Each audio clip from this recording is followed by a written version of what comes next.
I think that for me, what I do is first of all, you start with picking a good band. That's really the trick. Yeah. Pick the band that's, that's the trick. You're not no producer's the artist, you know? So then once you think that that's the one because they're writing the best songs and the combination of elements and the scene that they're in, you know, all that kind of stuff.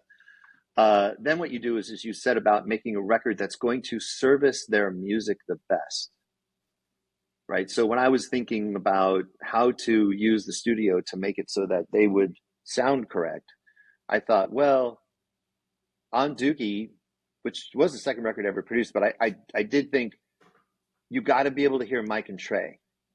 You got to be able to hear them clearly because Billy's doing up and down with the right hand like fast, right? Yeah. And all the counter melodies were coming from the bass and the drums. And also there was a thing in punk rock music, I thought, anyways, the way I interpreted it, which was that even though it's meant to be aggressive and loud and noisy, it's also kind of what's the right way to say it? I don't want to say just necessarily clear, but I do think it's like you can hear everything.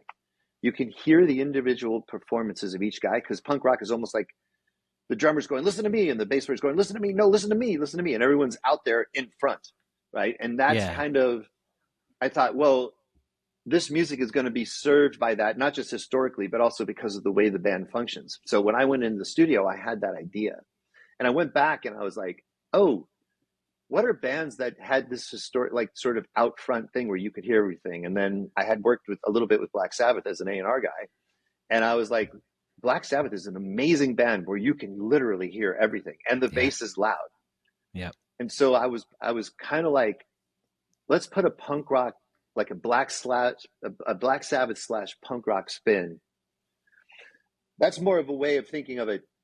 Technically, I know it doesn't necessarily sound that way, and it's not supposed to sound like Black Sabbath. It's more of a producer speak for how and why and where you place microphones, what mic pre's you use. Again, this goes back to my whole producer thingy where it was like, Yeah.